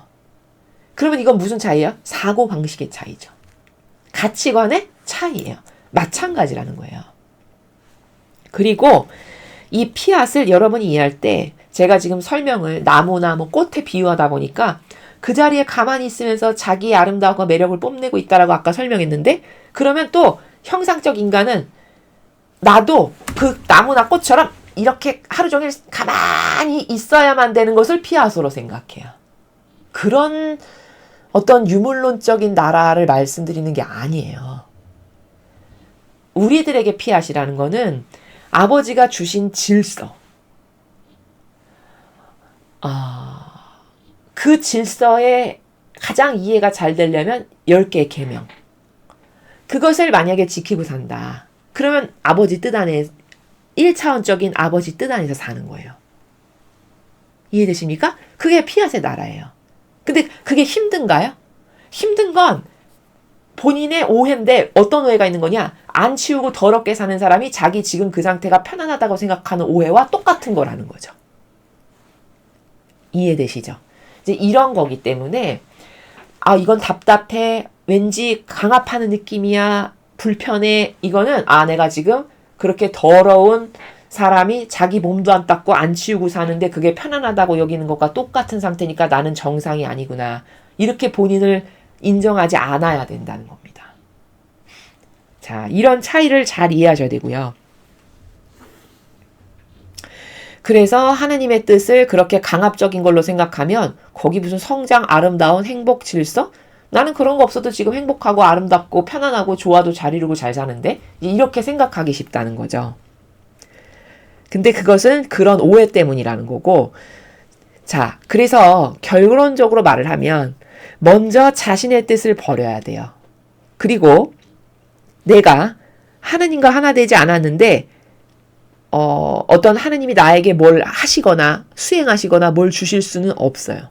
그러므로 내가 하느님의 뜻 안에서 살고 그 아버지가 주시고자 하시는 은총 가운데 살고자 한다면 먼저 내 뜻을 버려야 되고 하느님과 하나 돼야 된다. 하느님의 뜻을 내 뜻으로 받아들여야 된다. 그게 시작이에요. 내 뜻은 창조사업 전체의 근원이고 주제자이며 시작이므로 이 뜻이 다스리는 곳은 어디든지 그 자신의 작품을 빚어내었을 때와 똑같은 아름다움을 보존할 능력이 있다. 왜냐? 왜 아버지의 뜻이 다스리시면 아름다움을 계속 보존할 능력이 있냐? 그걸 만든 사람이니까. 그걸 창조하신 분이니까 계속 부족한 것은 메꿔주고 또 더 아름다운 것을 채워주고 이렇게 할 능력이 하느님께는 있다라는 거죠. 그리고 멈추지 않고 하느님의 뜻은 계속 일어나는 작용이니까. 지속적이니까. 그러니까 끊임없이 아버지가 우리에게 부족한 걸 주시고 더 아름다운 나라로 인도도 하시고 이렇게 된다라는 거예요. 순환이 된다라는 거죠. 하지만 내 뜻이 없는 곳에는 우리 손에서 나온 작품을 보존하는 데 필요한 내 뜻의 생생한 기운의 소통이 없다라고 하십니다. 즉 하느님의 뜻에서 벗어난 것은 생생한 기운의 소통도 없고 아름다움도 매력도 성장도 이런 것도 없다라는 거거든요. 근데 왜 그런 거냐? 즉 지금 이 말씀은 살아있을 때 죽은 거다라는 건데 왜 그런 거냐? 아까 제가 말씀드렸듯이 꺾어다가 화병에 꽂아 놓은 꽃과 같은 거기 때문에 지금 당장은 숨이 붙어 있을지 모르겠지만 그것은 결코 지속적이거나 더 매력이나 아름다운 것을 발산할 수 없게 되는 처지와 같다라는 거예요. 아버지의 뜻하고 끊어지고 단절된 게 꺾인 꽃과도 같은 존재예요. 이해되시죠? 그런 겁니다. 그러니 보아라. 사람이 내 뜻을 등지고 떠난 것이 얼마나 큰 불행이었는지를. 그렇죠. 꺾어진 꽃이니까 불행 자체죠. 더 이상 거기에 더 이상 꽃이 필 일이 있거나 매년 아름다운 향기를 그 꽃을 통해서 뿜어내거나 이럴 일이 이젠 없는 거죠. 근데 근시안적인 인간 눈에만 그게 안 보이는 거죠. 당장 생명이 붙어 있으니까. 그런 차원을 말씀하시는 겁니다. 만물은 가장 작은 것까지도 저마다의 자리를 가지고 있다. 그렇죠. 가장 작은 들꽃마저도 자기 자리가 있어요. 즉 여기서 자리라는 거는 벗어나지 않음을 뜻해요. 만들어 놓으신 질서에 그대로 순응한다는 뜻이에요. 그들은 자신들의 집에 안전하게 있어서 아무도 그들에게 손댈 수 없다고 할 수 있다. 그렇죠. 또 그들은 풍부한 재산을 소유하고 있다. 그들 안에 흘러드는 내 뜻이 모든 재산의 원천을 소유하고 있기 때문이다. 자, 그 모든 것들은 풍부한 재산을 소유하고 있다고 그랬어요. 왜냐하면 무슨 말이냐면 이게 풍부한 재산을 소유한다는 게 무슨 말이냐면 하느님의 뜻에서 벗어나질 않았잖아요. 즉 이탈되지 않았으니까 아버지가 끊임없이 주실 수 있다는 거예요. 여러분 생각해 보세요. 되게 보잘것없는 들꽃도 매년 계속 피죠. 근데 우리가 들꽃을 막 일일이 가꾸지 않잖아요. 그냥 산에 아무 데서나 피어 있는 거잖아요.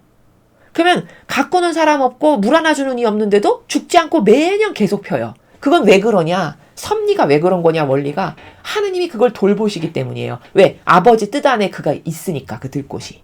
그러니까 비를 통해서 또 아버지의 다양한 섭리로 흙 안에 여러 가지 흘러들어오는 어떤 양분이 있게끔 해서 이러면서 아버지가 그 들꽃을 매년마다 아름다운 꽃으로 흐드러지게 풀 수 있게끔 돌보시고 있다라는 거죠.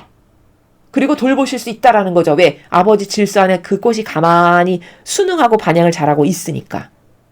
그게 풍부한 재산을 소유하고 있다예요. 그들은 풍부한 재산을 소유하고 있다. 풍부한 재산이 그겁니다. 또 그들 안에 흘러든 내 뜻이 모든 재산의 원천을 소유하고 있기 때문이다. 지금 제가 설명한 거예요. 재산의 원천은 하느님의 뜻이에요.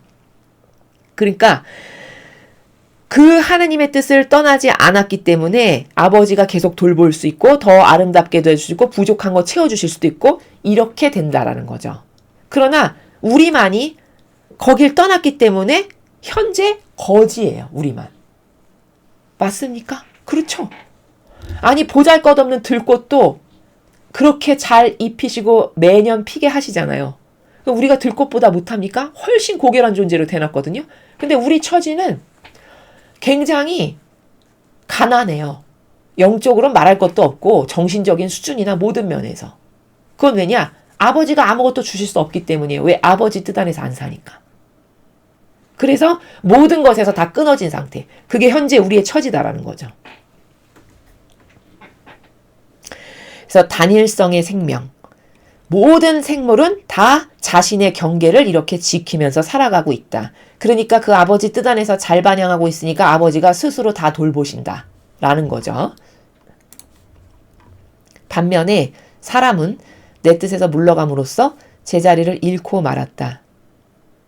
즉 제자리를 잃고 말았다라는 건 뭐냐면 꺾어다 집에 꽂아놓은 화병의 꽃과 같은 처지예요. 우리가. 우리의 집을 떠나 여러 위험에 노출된 상태로 있었으니 온갖 것이 그에게 손을 대며 해칠 수 있었다. 그러니까 여러 위험에 노출된 상태라는 거는 마치 숲속의 늑대들 가운데 풀어놓은 양과 같은 존재인 거죠, 우리가. 그러니까 마귀 공격도 잘 당해. 또 이런 쓰나미나 자연재해 공격도 왜 잘 받는지 아세요, 인간이? 이렇게 무질서하게 하느님의 뜻에서 벗어나서 사니까 하느님이 더 이상 돌보실 수가 없어서 그런 거예요. 근원적인 건 그런 겁니다. 그리고 여기 지금 말씀하시거든요. 보면요. 물, 불, 바람 따위 자연의 여러 원소들까지 그 힘이 사람보다 우세했는데 사실 우세하죠. 그렇죠? 여러분 바다에 한번 가보세요. 바람 많이 불고 파도 세게 치면요. 굉장히 압도당하는 느낌이 있어요. 그 정도로 자연의 힘이 세다는 걸 느끼는 순간들이거든요. 훨씬 우세하죠. 그것은 그들이 지극히 높으신 뜻을 소유하고 있는 반면 여기도 말씀하시죠. 그렇죠? 물, 불, 바람 이런 거는 이런 자연물은 한 번도 하느님의 뜻에서 벗어난 적이 없기 때문에 아버지의 높으신 뜻을 다 소유하고 있는 우리는 무시하고 보잘것없다라고 해서 상상도 그냥 별로 치부하고 살아가지만 이것들은 오히려 지극히 높으신 뜻을 소유하고 살아가기 때문에 사람보다도 훨씬 더 세다는 거예요. 맞잖아요. 그렇죠?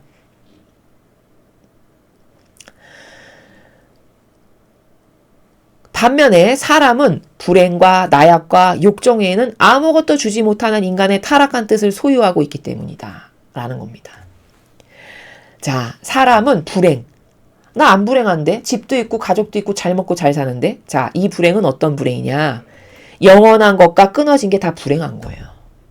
왜냐? 죽고 나면 갈 나라가 있는 거죠. 내세라는 게 있죠, 우리는. 그걸 알고 있잖아요. 여러 예언자들이 과거로부터 현재 이르기까지 우리들에게 전해준 게 있잖아요. 그리고 예수님이 친히 말씀하시고. 그럼 우린 죽고 나서 갈 나라가 있어요. 근데 사실 그 나라에서 영원히 사는 거거든요. 지금 여긴 한시적인 순간들이거든요. 그러면 계산기가 고장나지 않은 다음에는 영원히 살 곳을 대비해야 되는 거거든요. 정상적인 사고방식이면. 그래서 영원히 살 때를 더 좋은 곳을 가기 위해서 여기서 노력도 하고 희생도 하고 긋기도 하고 고행도 하고 이렇게 하는 거거든요. 근데 그거에 아예 관심을 껐어. 거기는 셧다운 된 상태야. 그럼 이게 불행이지 뭡니까? 노년에 대비를 안 하면 불행하다고 하죠. 노년에 대비를 안 해놓으면 어떤 먹고 살 것이나 거처가 불분명해가지고 굉장히 불안 가운데 산다라고 요즘에 그런 뉴스들이 많이 나오던데 그 불행은 아무것도 아니에요. 어차피 그건 육적인 거고 한시적인 거니까. 그러나 영원성하고 아무 관련 없이 막 살다가 죽죠? 그럼 진짜 불행한 거예요. 영원성과 관련된 걸 하나도 대비 안 하고 죽었잖아요. 그게 진짜 불행한 거라는 겁니다. 그래서 여기서 불행은 사람이 불행하다라는 거는 영원한 것하고 완전히 끊어진 상태. 영원성하고 아무 상관없는 것을 하면서 살아가는 상태. 이런 걸 말씀하시는 거고 나약. 나약은 지속적이지 않은 게 다 나약이에요. 그러니까 피앗은 지속적이죠. 저렇게. 계속 같은 질서와 자리를 고수하잖아요. 근데 인간은 그렇지 않죠. 끊임없이 자기 멋대로 자기가 하고 싶은 걸 하죠. 이게 나약이에요. 그러니까 피앗을 벗어난 상태, 피앗이 아닌 것이 다 나약이고 지속적이지 않은 게 다 나약이에요. 이런 거고 욕정, 욕정이 뭔가요? 욕정은 뭔가를 계속 채우고 싶은 욕구를 말해요. 즉 끊임없이 갈급함과 부족을 느끼는 상태. 그게 욕정입니다. 이런 것으로만 지배받으면서 살아가는 게 인간이라는 거예요. 왜? 하느님의 뜻을 벗어났으니까 하느님이 더 이상 터치를 하실 수가 없어. 아버지는 부자인데 마치 이거랑 같은 거예요. 아버지가 수천조 자산가인데 1원도 자식에게 못 줘. 왜? 아버지를 인정하지도 않고 아버지가 인정하는 테두리 안에 들어와서 살지 않으니까. 지금 이런 상태입니다. 인간이. 처지가 확 아시겠나요? 확 아시겠죠? 처지가 어떤 상태인지. 얼마나 기가 막히게 좋은 것을 자기가 발로 걷어차고 벗어난 상태인지를 사람이 잘 몰라요. 수천조 자산가를 아버지를 뒀음에도 불구하고 그 아버지를 거부하고 관심도 없고 됐어 내 멋대로 막 사는 게 편해. 이래가지고 벗어나가지고 그 아버지의 도움은 단돈 1원도 받을 수 없는 상태. 이게 현재 인간이죠. 그리고는 그 잘난 자기 뜻을 맨날 가지고 한다는 게 불행과 나약과 욕정밖에는 아무것도 없는 그 뜻을 고집스럽게 소유하고 있는 상태. 이게 인간이라는 거예요.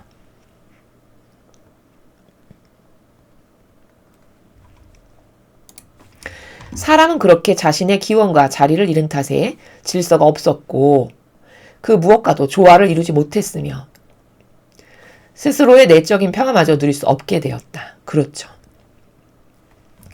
기원과 자리를 잃은 탓.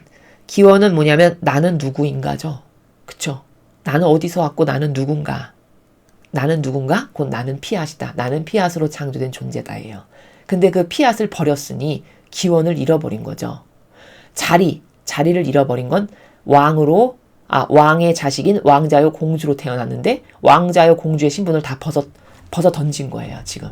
그게 싫다고, 갑갑하다고, 필요 없다고. 그게 다 기원과 자리를 잃은 거죠. 그리고 질서를 잃어버려서 질서가 없고, 이러고 아무것하고 조화도 이루지 못해. 왜? 교만하고 자만하니까 누구랑 조화를 이루겠습니까? 그 누구하고도 하나 될 수가 없어요. 현대인은요. 심지어 부부 사이도. 절대성과 유일성으로 아버지 뜻 안에서 하나 되어서 끊임없이 아름다운 사랑을 창조해야 되는 게 부부관계거든요.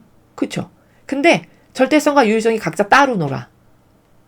터치하는 거 싫고 지배받는 거 싫고 너는 너 나는 나 이게 제일 편해. 이러면 결혼을 하지 말았어야죠. 맞죠? 이렇게 해서 각자가 따로 놀아. 따로 살고. 그게 왜일까요? 교만해서예요. 누구하고도 하나 될 수 없는 건 왜냐? 교만해서죠. 그래서 그 교만과 자만 때문에 자기가 망해가고 있다는 걸 모르는 거예요. 그렇게 교만하고 자만하니까 아무하고도 조화를 이루지 못하는 게 당연하죠. 그렇죠? 그러니까 그렇게 아무하고도 조화를 이루지 못하니까 마음 안에 평화가 있을 리가 없죠. 그러니까 스스로 내적인 평화도 없는 거예요. 도미노 현상이죠. 도미노 현상. 계속 불행과 낙담과 좌절밖에 없는. 이제 이 상태로 빠져드는 건 본인이 자초한 일이다. 본인이 하나님의 뜻을 벗어남으로써 이런 이야기를 하시는 겁니다. 그래서 평화마저 누릴 수 없는 건 나약과 욕정 가운데 사니까 마음 안에 항구하고 지속적으로 유지되는 어떤 아름다운 평화도 이제 누릴 수가 더 이상 없게 된 이런 상태가 되었다는 것이죠. 그러므로 모든 피조물 가운데서 유일하게 길 잃고 헤매는 존재, 아무것도 받을 권리가 없는 존재라고 할 수 있다.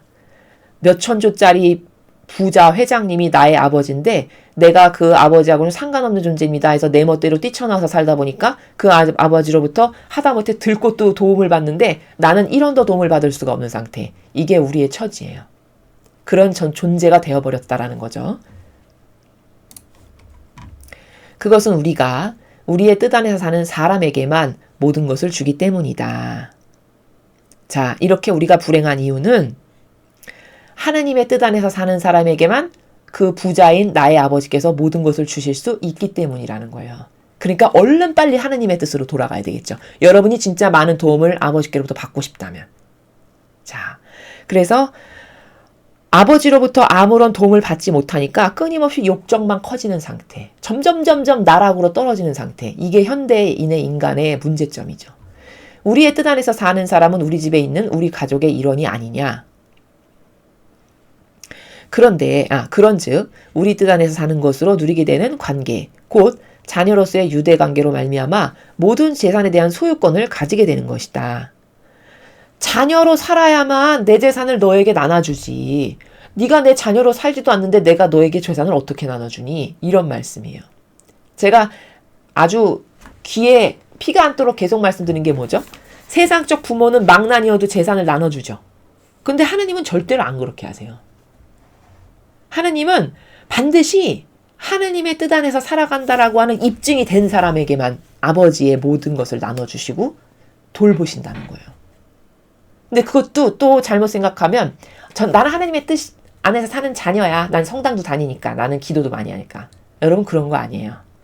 그런 걸로 결정되는 거 아니에요. 100년 성당 다녀도 자기 뜻으로 살죠? 그럼 하나님하고 상관없는 존재예요. 이해되십니까? 제가 말씀드렸죠. 인간은 그렇게 피상과 형식에 쩔어가지고 어떤 형상적인 걸 지키면 나는 은총받을 거야. 이건 착각이에요. 왜냐하면 천상의 나라는 본질적인 나라이기 때문에 하나님은 그런 걸 안 보세요. 그래서 나는 마음의 그림자만 본다. 말씀하시죠. 그게 무슨 뜻인지를 알아야죠. 즉 실제적인 입증이 돼야 돼요. 그러면 실제적인 입증이라는 건 뭐냐면 내가 뭘 하든지 항상 하나님을 의식하고 아버지 이거 어떻게 하면 좋을까요? 저에게 지혜를 주세요. 알려주세요. 아버지 뜻을 알려주세요. 실제로 이렇게 사는 사람, 그 자기 뜻을 안 따르고 사는 사람, 이 사람이 진짜 하느님의 자녀예요. 성당 안 다녀도 이 사람이 하느님의 자녀예요. 극단적 예를 든다면. 이해되십니까? 그러니까 착각을 하시면 안 돼요. 나는 신앙생활 30년 했으니까 50년 했으니까 나는 하느님의 뜻 안에 산다? 그건 본인의 엄청난 착각입니다. 자기 뜻, 신앙생활을 100년 하면 뭐 하나요? 그냥 성당 갔을 때만 기도할 때만 잠깐 반짝 하느님 찾다가 항상 다시 돌아와서는 내 뜻으로 뭐든지 내 맛대로 다 하는 상태인데. 그쵸? 오히려 이건요, 어떤 측면에서 봤을 땐 기만이에요. 기만. 기만 행위가 뭔지 아시죠? 사람을 속이고, 예? 그런 기만 행위.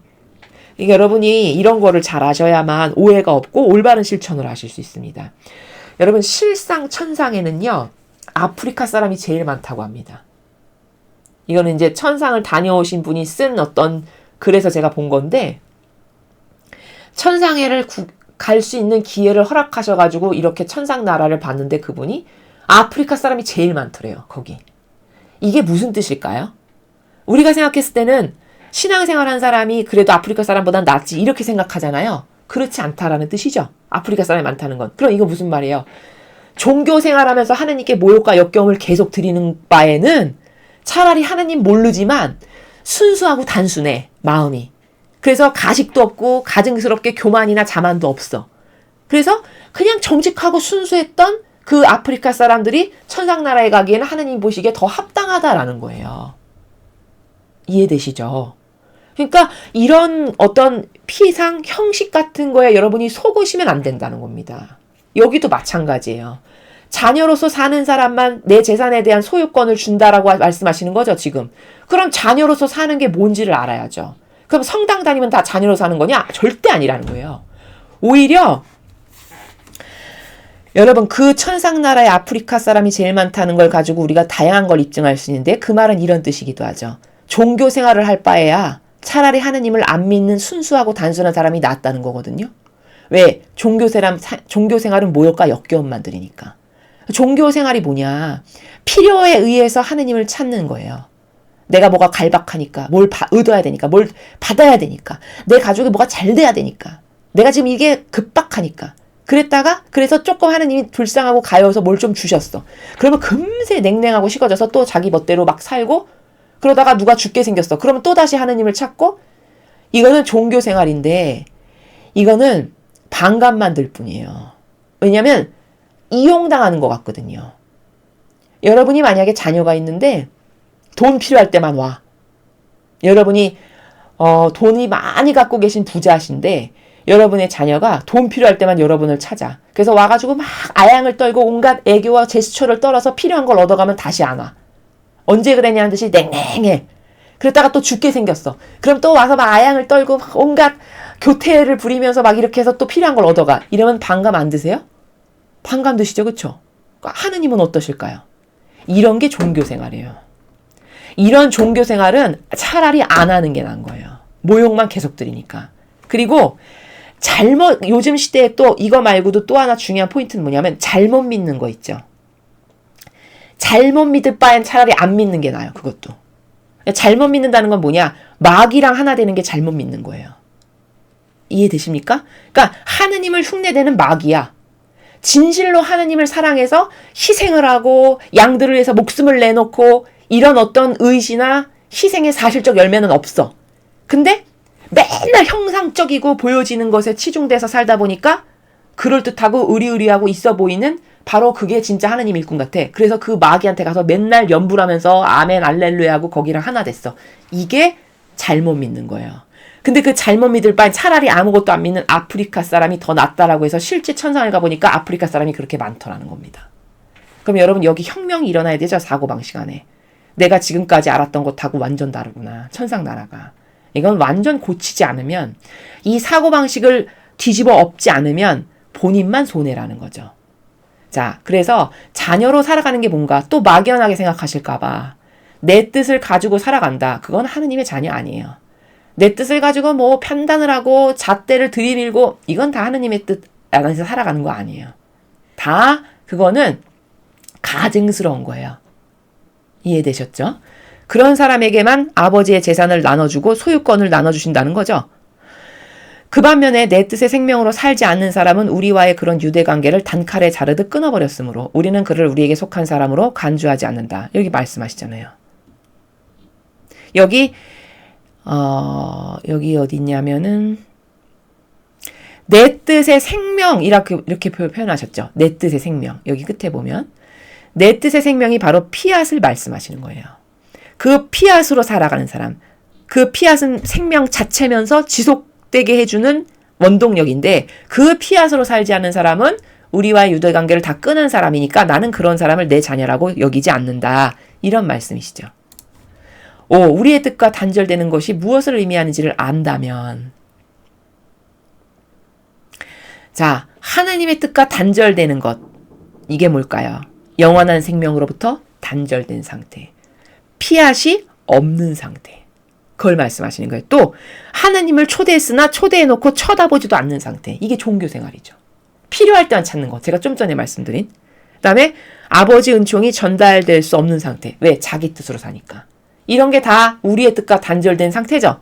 그게 무엇인지를 안다면 그것이 얼마나 깊은 구렁으로 굴러 떨어지는 것인지를 안다면 모두가 두려움으로 떨며 영원한 피앗의 나라로 돌아오려고 그리하여 하나님께서 정해주신 제자리를 도로 찾으려고 서로 경쟁하련마는 이렇게 말씀하십니다. 경쟁하면서 그 자리를 찾아가려고 한다는 거예요. 그렇지 않겠습니까? 여러분 내 아버지가 예를 들어서 수천억 부자야. 그러면 그 수천억 부자의 재산을 좀 나눠주시겠다라고 하면 얼른 가서 아버지께 순종하면서 내내 하면서 인간도 가증스럽게 그 비율을 맞추죠. 예를 들자면 물론 그 가증스러움을 가지고 하느님께 다가오는 건 마음의 그림자를 보시니까 그렇게 하면 안 되겠지만 예를 들자면 그렇게 해서라도 다가와서 아버지 뜻에 순응하면 그래도 그 자녀에게는 뭔가 주실 수 있는 게 있다라는 거잖아요. 그쵸? 마치 그런 거예요.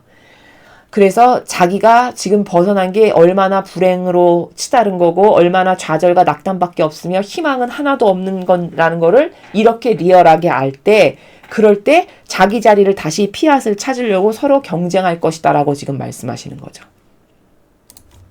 그런데 따라 사람이 그토록 배은망덕하게 내 뜻을 물리친 후에도 내 영원한 선함은 지고한 피앗의 나라를 다시금 주고자 하니 지금 주고자 하셔서 루이사 피카르타를 통해서 우리에게 가르치시는 거잖아요. 맞죠? 그리고 이 지금 주신다라고 하는 이 나라 다시금 주고자 하니 이거는요.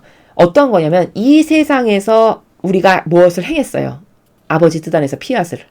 그러면 그것을 천상에 가서 확인하는 그것을 주고자 하니라는 거예요. 지금 현물적으로 이 지상에서 받는 걸로 여러분이 또 단정해서 생각하시면 안 된다는 거죠. 이것이야말로 내가 인류에게 줄 수 있는 가장 큰 선물이라는 생각이 들지 않느냐? 하지만 그 나라를 주기 위해선 내가 그것을 형성하며 세우고 내 뜻에 대하여 지금껏 알리지 않았던 것을 알려야 한다. 이렇게 말씀하십니다. 여러분, 예수님이 이런 말씀하셨어요. 알지 않고는 받을 수 없다라고 하시거든요. 왜냐하면 알아야 구할 수가 있으니까. 맞죠? 이런 얘기 여러분도 들어보셨죠? 아프리카에 자원이 많아가지고 그 아프리카 아이들이 그 다이아몬드 조각들을 이렇게 공깃돌처럼 가지고 놀았다라고 그래요. 근데 이제 다른 나라 함선이 그 대륙을 이렇게 지나갈 때 거기서 잠깐 정착을 했는데 아이들이 막 공기를 하면서 갖고 노는 걸 유심히 보니까 그게 다이아몬드였던 거죠. 그러니까 그 사람이 꾀를 낸 게 아니 여기 다이아몬드가 얼마나 많으면 애들이 가지고 공기를 할까. 이래서 그 아프리카 아이들이 되게 소중하게 생각하고 못 먹어봤던 거. 그게 콜라예요. 콜라를 한 박스를 갖고 와가지고 그냥 한 박스를 가져와가지고 이거 마음껏 먹으라고 주면서 네가 지금 갖고 노는 돌멩이랑 이 콜라랑 바꾸자. 이렇게 했다는 거죠. 근데 아프리카 아이들이 어떻게 했을까요? 몰라서 다 주고 콜라를 먹었다는 거예요. 그럼 이 말이 뜻하는 바가 뭔가요? 모르면 추구할 수 없다는 거예요. 그러니까 지금껏 알리지 않았던 것을 알려야 한다라고 하는 이 아버지의 의지는 뭐냐? 알려줘야 원할 수가 있죠. 그렇죠? 알아야 뭐가 좋은지를 알아야 원하고 추구하고 갈망도 하죠. 맞습니까? 그래서 하나님의 뜻을 알리는 게 시급해서 저희가 지금 이렇게 다시 두 파트로 나눠서 시작을 하는 겁니다. 왜? 전하는 사람이 있어야 알죠. 알아야 갈망을 하죠. 갈망을 해야 받을 수 있을 거 아닙니까? 그렇죠. 그래서 알아야 갈망하고 갈망해야 받을 수 있다. 이것도 원리고요. 또 이 피앗을 이 지상에서 지금 살아있을 때 내가 깨닫고 행한 사람, 그 사람만이 피앗의 나라로 되돌려지는 거지, 막연하게 그냥 이것을 들었다라고 해서 계속 인간적 의지와 뜻 안에서 사는데 나도 피앗을 갈 거야. 이것은 착각이고 오해다. 하느님의 나라는 절대 그런 게 아니에요. 이 지상이나 막연하고 피상 가운데 살지, 다 사실적이고 실제적이고 진실한 거고 정직한 거고 이런 것만 통용되는 나라다. 이런 것을 여러분이 잘 인지하셔야 된다라는 겁니다.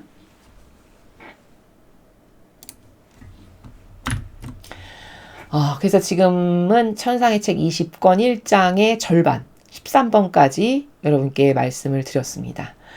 좀 많이 와 닿으시고 공감이 되셨는지 모르겠습니다. 이제 이 뒤에 후반부는 2부로 천상의 책 20권 1장 2부로 다시 또 해설 강의를 하도록 하겠습니다. 이상으로 천상의 책 20권 1장 1부 강의를 마치겠습니다. 감사합니다.